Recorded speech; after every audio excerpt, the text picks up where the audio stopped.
The philosophy behind Guild Wars 2's class system is that there is no holy trinity. It was designed that every class can play everything they want. Even though there's a guardian, it doesn't have to be a tank. It can also be a damage dealer. And a thief can be a damage dealer or a support player. But since the game is launched, even though every class can play a part of the Holy Trinity, there are no tanks and healers. Everything is focused around damage. Damage, damage, damage. And how to get more damage. If there is support, it's not for healing, it's for giving might or power or condition buffs. This might work well for well-oiled groups, but for pickup groups it's not always the best option. But what if there was a build where there is a support instead of giving damage, but making you immune to all the damage? I present you the Immortal Revenant. Well, first, what is Immortal? In my book, you're immortal if you don't take any power damage, if you don't take any condition damage, and if you can't be CC. Those are the 3 criteria. But even when you're immortal, there are still things ANET will throw at you, which will kill you. So you can never be truly immortal, but the build comes exceptionally close. How come the Immortal Revenant can be immortal, and why has it gone under the radar for so long? Well, there are many damage reduction effects in Guild Wars 2. They can be skills, they can be traits, they can be effects, but not all of them are the same. They basically fall in 2 groups: additive and multiplicative. Take for example 4 effects which reduce our incoming damage by 25%. If all of these are additive, we count them up and we see that we take no damage. But if all of these are multiplicative, we can see that we still take some damage. And even worse, no matter how many of these multiplicative effects we chain together, we will never be fully invulnerable.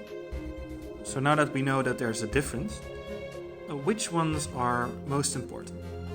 Well, from all the damage reducing effects, Revenant has by far the most and best to use. There are a few for everyone, namely muscle food or peppercorn ascendant food, which reduce our damage by 10%. There is also protection, which reduces our damage by a further 33%. And for fractals there is the defensive mist potion, which gives up to 25% reduced damage. For Revenant there are a few effects that help. There is demonic resistance, which reduces our damage by 33% as long as we have resistance. There is Facet of Nature Dwarf, which reduces the damage of you and 9 others by 10%. There is Vengeful Hammers in Dwarf as well, which reduces our personal damage and condition damage by 20%. And there is Hardening Persistence in Herald, which reduces our damage by 1.5% for every pip in upkeep. So those are the main ones. All the others, they're multiplicative or really difficult to use. For the Immortal Revenant, 2 trade lines are vital to survive. The first one is Corruption. Corruption we take for a single trait, which is Demonic Resistance. Which means that while we have resistance on us, damage is reduced by 33%. What also is nice in Corruption is we have Invoke Torment. Every time we swap legends, we give Torment to enemies, which on its own doesn't help us with survival, but when we take Fiendish Tenacity, Invoke Torment also gives us quite a chunk of resistance every time we swap legends. And it heals us for nearly 400 per second, even without any healing investment. Our last choice is Demonic Defiance. If we have resistance trouble, we can get resistance from this trait while we use a skill in Malix. If we have energy problems, we can use Replenishing Despair, so we can use upkeep skills longer. But if we don't have any energy or resistance troubles, we can just take Acolyte of Torment for extra damage. The second trade line, which is vital, is Invocation.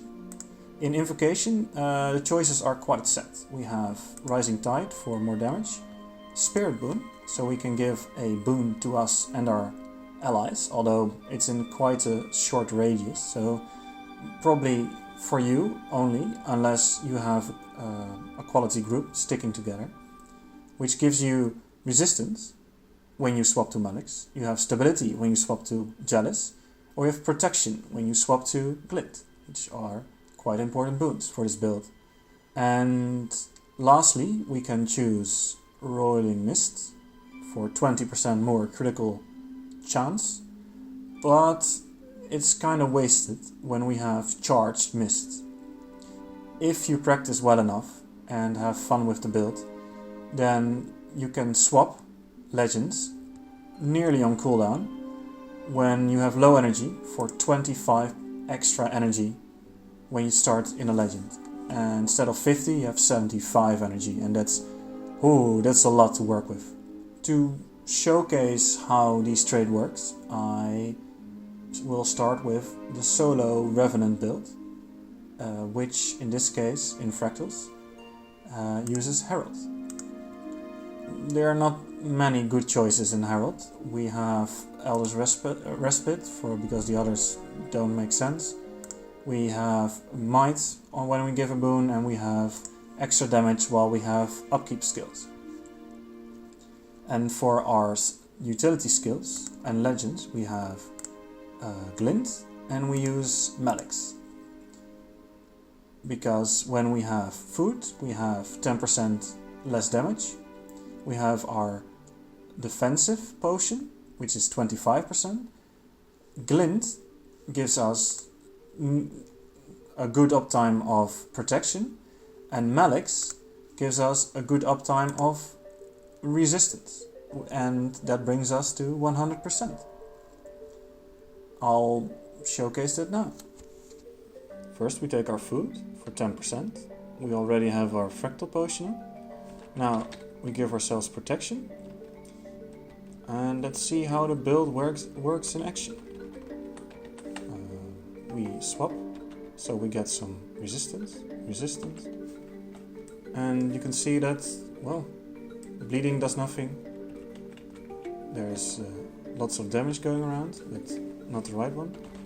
I'm a bit sloppily swapping legends, but you get the message. Well, that's how it works. For our gear, we want to use a sword and axe. Sword gives us sort of the most damage, because our auto attack gives vulnerability to the enemy. So even when you're with friends, you're contributing somewhat, but don't expect high numbers. For our offhand, well, we have sword. We want to use axe because it has a CC skill. The other two options, shield and sword, don't give us a CC option. For our other weapon, we want to use staff. Staff is mainly for the other CC. The other skills are subpar compared to sword.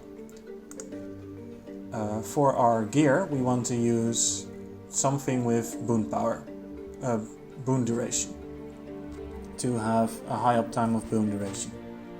When you're solo, you don't need as much as I have right now, but that I'll explain a bit later why my boon duration is so high.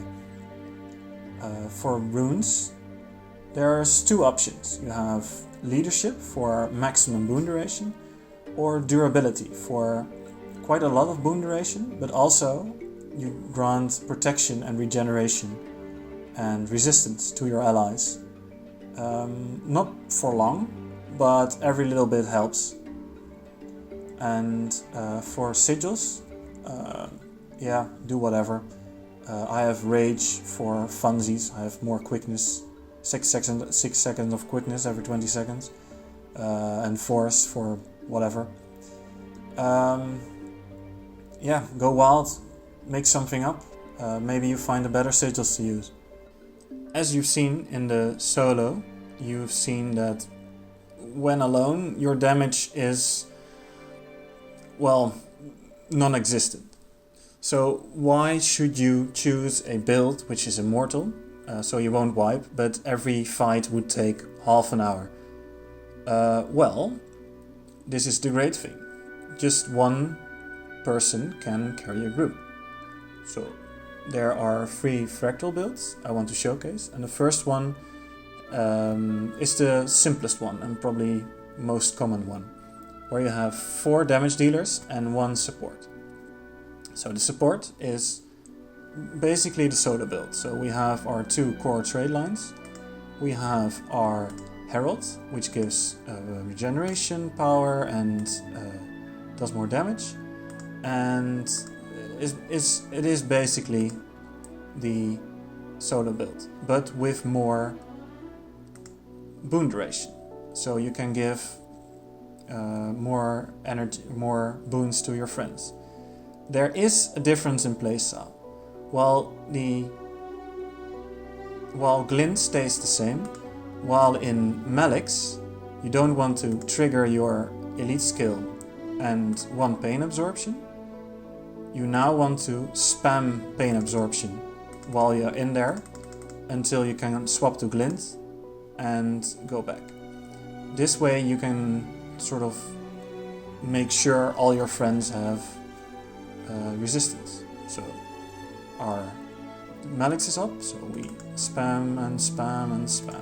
I only have 60 right now because I'm out of combat, but when you're in combat you can spam it around 4 times before you have to swap again. Maybe 5 times.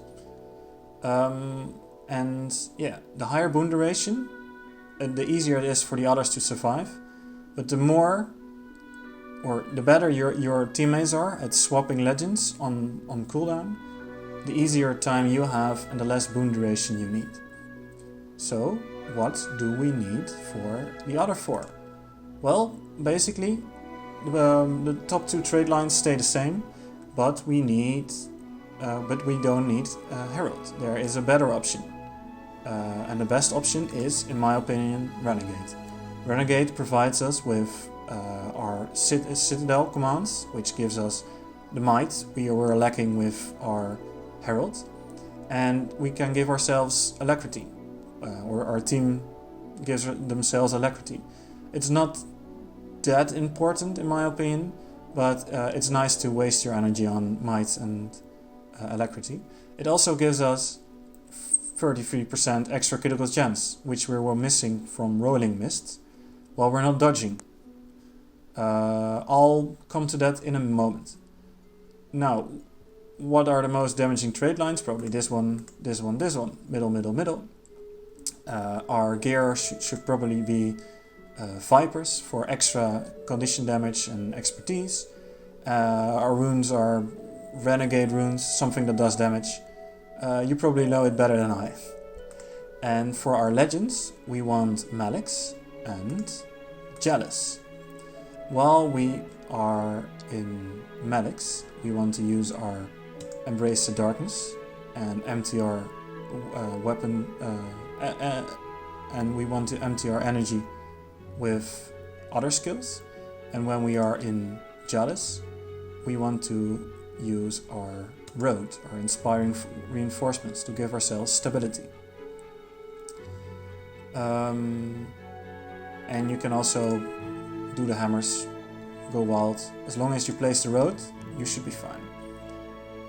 There is also another option.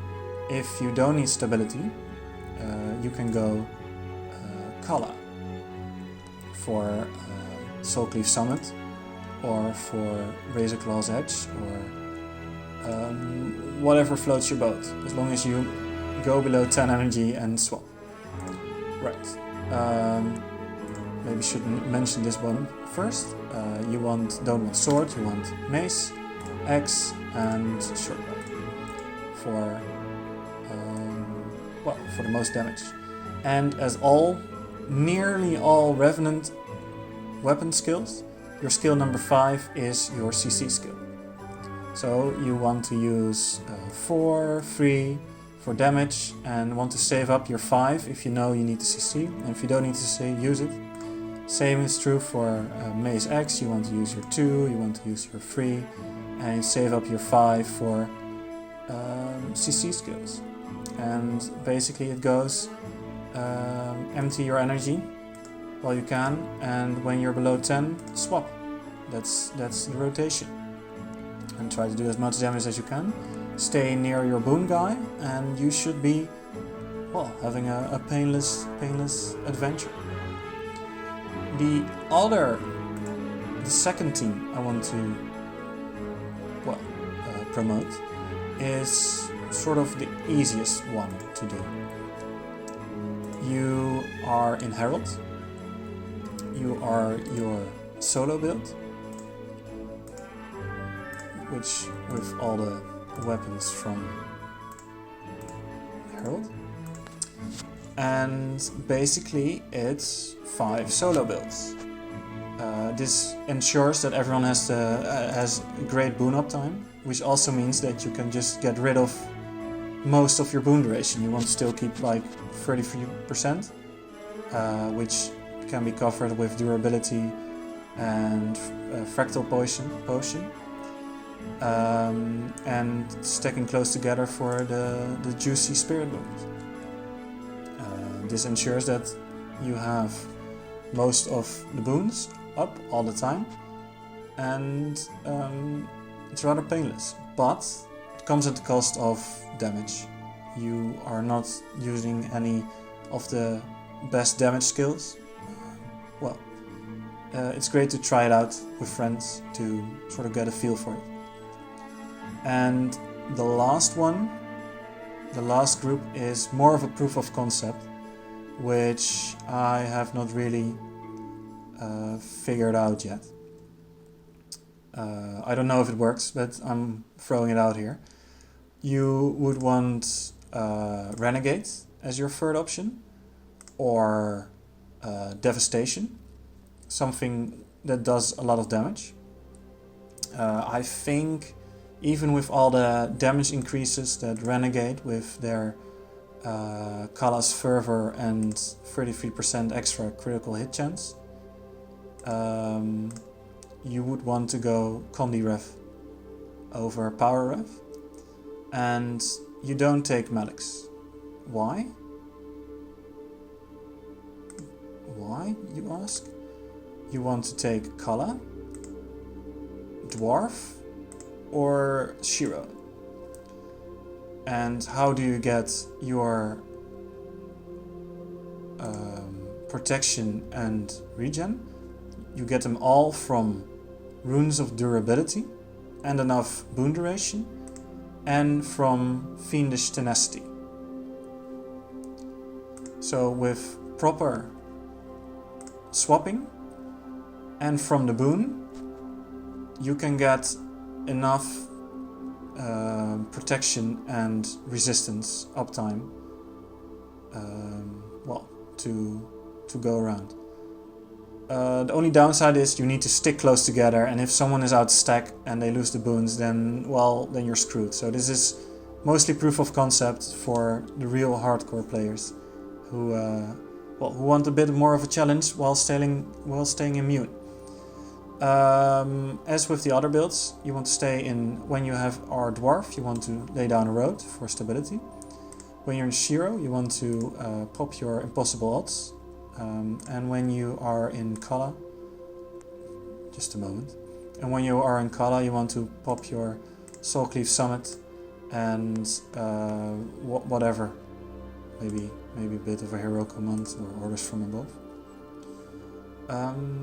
Go wild, experiment. Maybe it's nothing, maybe it's the next big thing. It's up to you. Enjoy. Now, you might be wondering, that's all for fractals, and we can do fractals with my static in 15 minutes because we're so pro. What about raids? Well, you don't have your 25% from your fractal potion, so you need to find it somewhere else. And I'm afraid that the only way to get it is with the help of Herald. In Herald is the trait called Hardening Persistent. While we have an upkeep, we get 1.5% damage reduction per upkeep pip. This ensures that we can get up to 15% with this, which is nice. And that's all. That's all we can get with on our own. So in Herald we can use all our utilities for the full 15%. And when we are in Malix, we can only get up to 7, 6, 8 if we use our Facet of Nature, but that means that when we swap to Glint, we have 1 skill less to invest in. Up to you which one you value least if you use Facet of Nature. That's for the solo build. Still, you get rid of 90% of the damage, so it's still there. But for raids, there is an option, because you're in a team. You have extra help. For the traits, you want this one. Elevated Compassion. While you grant someone else boons, you heal them. Why? Well, we can't be fully invulnerable with everyone, so we use skills to give ourselves healing. For the first raid team, we have 2 healers and 8 damage dealers. Our 2 healers are full Harriers. They have Duena rune for extra healing power and whatever Duena rune gives. And their rotation exists of going to Glint, use all facets, become full with protection and regeneration, which heals for a lot. And when in time, swap to Malix, use Embrace the Darkness for those extra heals, for that extra reduction, and use Pain Absorption to give everyone resistance. And then swap back for all the facets. Well, that's how it goes. This does mean that your healer is never fully invulnerable. And for the other 8, we are using normal Candy Heralds. You use Mace Axe instead of Sword Axe, and you use Forceful Persistent instead of Elevated Compassion. Instead of Glint, you want to use Dwarf. When you use Dwarf, the Facet of Nature of Dwarf, you give you and 9 others 10% damage reduction. This, coupled with Hardened Persistence, means that you are invulnerable at the cost of your 2 healers. So when you swap to Jalis, you want to have your True Nature up, and you want to have your Vengeful Hammers up. And when you swap to Malix, you want to have your True Nature up and your Embrace the Darkness, and then fill out the energy however you see fit. And when you can, swap back, use the hammers, use the stability, whatever is provided, and that's how it works. This means that you give your healers as well 10% damage reduction, which makes them half of the time invulnerable. There is a problem with this whole concept, is that there's an Achilles heel. You are, for a brief moment in time, vulnerable when you swap legends, because that means you don't have an upkeep skill. So in that brief seconds before you have to activate your upkeep skill, it can happen that Gorseval or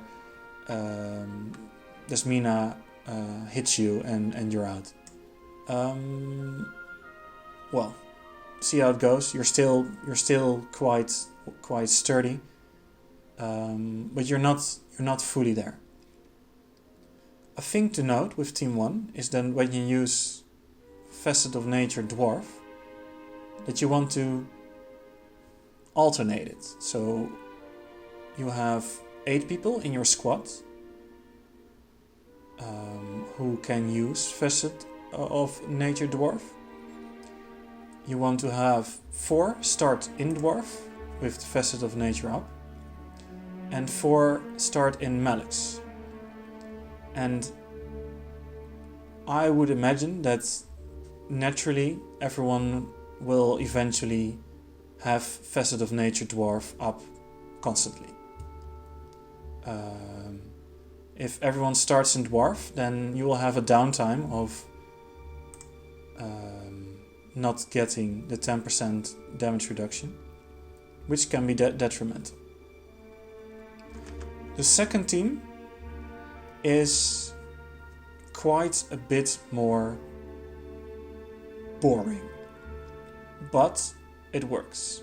So for our 2 supports, we have this build, which uses pain absorption a lot and protection a lot.